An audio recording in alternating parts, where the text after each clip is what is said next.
The baby always slept safely between his puppies, but one night he didn't wake up. When they took him away, the puppies screamed, scratched, and cried until their voices broke. Days later, at the funeral, everyone froze. When the dogs broke free and ran to his tiny coffin, refusing to leave his side. Before we dive in, let us know in the comments what time is it and where are you watching from. Let's start. From the moment Eli was born, the doctor's words hovered over his parents like a curse.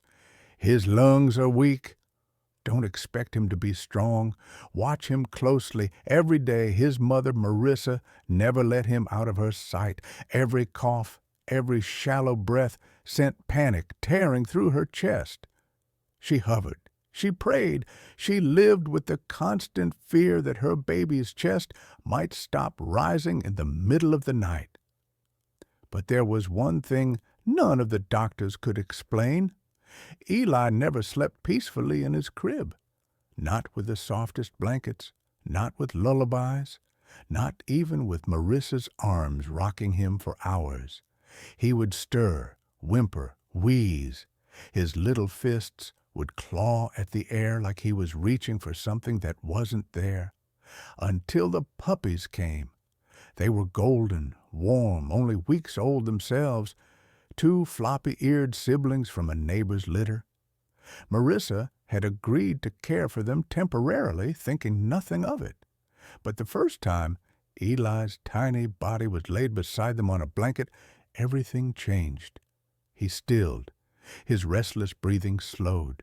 One puppy curled against his chest, the other pressed against his legs, and for the first time in weeks, Eli slept. Hours passed, undisturbed, his fragile body rising and falling in perfect rhythm with theirs. From that night on, the crib stood empty. Eli would only sleep with the puppies. They became his living pillow, his warmth, his safety. If they were taken away, he would cry until his lungs rattled and his lips trembled blue.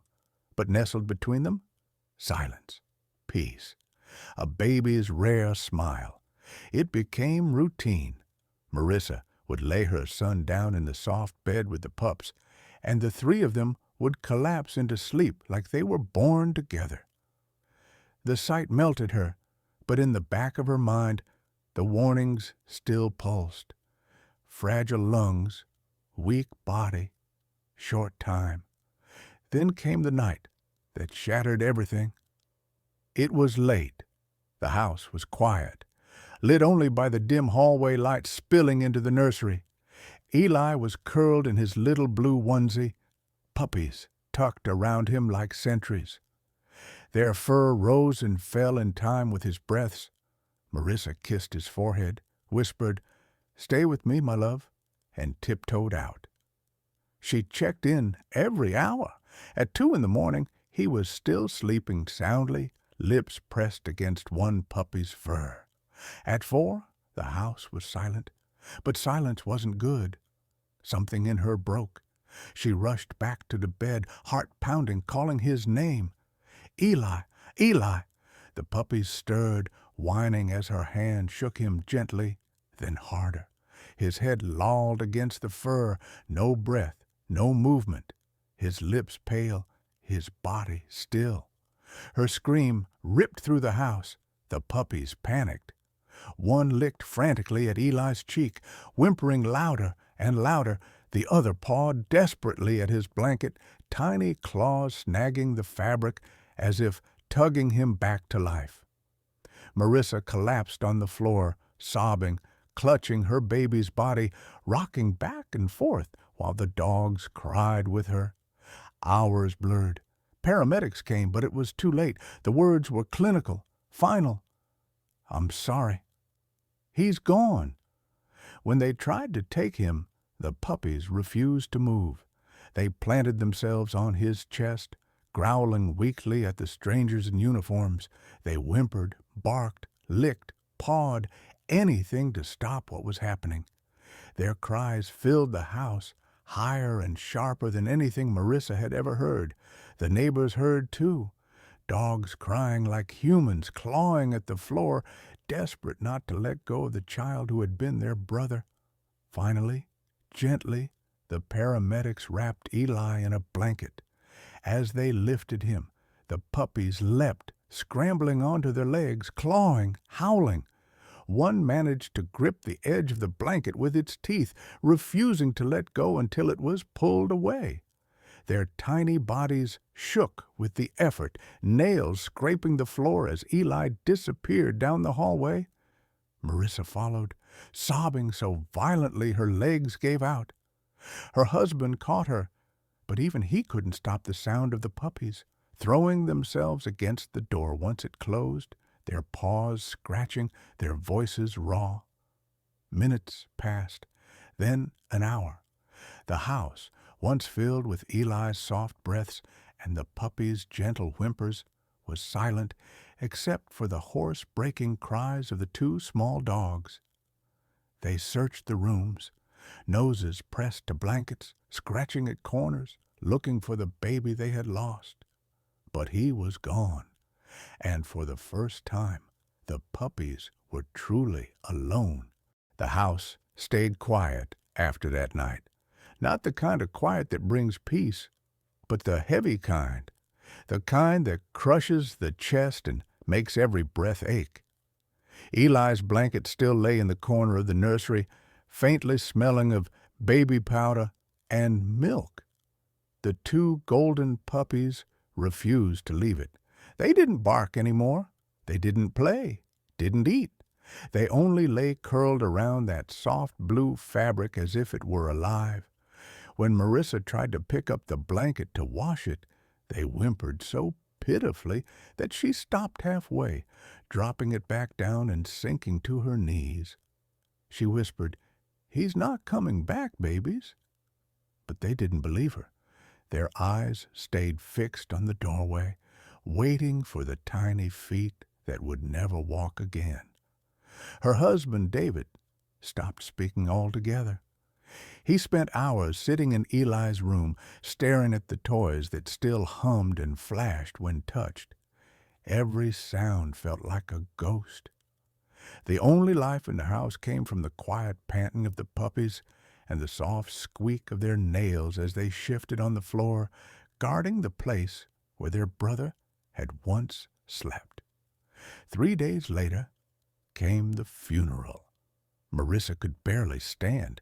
She carried Eli's tiny blanket in her arms like it was still him, pressing it to her chest as she walked to the car. When the door closed behind her, the puppies went wild, barking, scratching, slamming against the wood. One of them howled so long that its voice cracked. The sound followed her down the driveway until it faded behind the trees. At the church, everything was white. White flowers, white casket, white silence. The room smelled of lilies and grief. People whispered condolences that felt like meaningless noise. And then, in the middle of the pastor's words, the doors burst open. A ripple of gasps went through the room. 2 golden blurs rushed down the aisle, the puppies. They'd broken through the back gate, sprinted across the field, and somehow followed the scent of Eli's blanket all the way to the church. Their paws slipped on the polished floor as they ran, their tiny chests heaving, eyes wide with panic. "Stop them!" someone shouted, but no one moved fast enough. The puppies reached the coffin. They jumped, claws scratching softly against the wood, whimpering. Then, after a few failed attempts, they pressed their bodies against the side, curling up as if to shield him one last time. The crowd froze. Some cried. Even the priest went silent. Marissa collapsed in tears. David knelt beside her, both of them trembling as they watched the dogs press closer, one resting its head on the white flowers, the other nudging the corner of the blanket that peeked out from under the lid. Their small tails didn't wag. Their eyes were dull, empty, except for sorrow. They waited for him, David whispered, his voice cracked. They thought he'd come back. Marissa nodded, her face buried in his shoulder. "He didn't leave alone," she said through her tears. "He took their love with him." Nobody in the room could speak. The sound of soft crying, human and canine, filled the air like a prayer. After the service, the puppies wouldn't move. It took both parents to lift them gently, carry them home, and lay them again on Eli's blanket. That night, for the first time, Marissa didn't push them away. She lay beside them, clutching the same blanket, tears soaking into its threads. The puppies curled against her, the warmth of their bodies trembling with every quiet breath. In the dim light, she closed her eyes and whispered, "Thank you for loving him when I wasn't there to hold him." Outside, the wind rustled the trees. Somewhere in the distance, a soft whine echoed, part memory, part goodbye. Inside that house, grief finally found its shape. Not just loss, but proof of love so deep that even death couldn't erase it. What do you think those puppies felt that day? Comment below. And don't forget to like, share, and subscribe for more true emotional stories that touch the soul.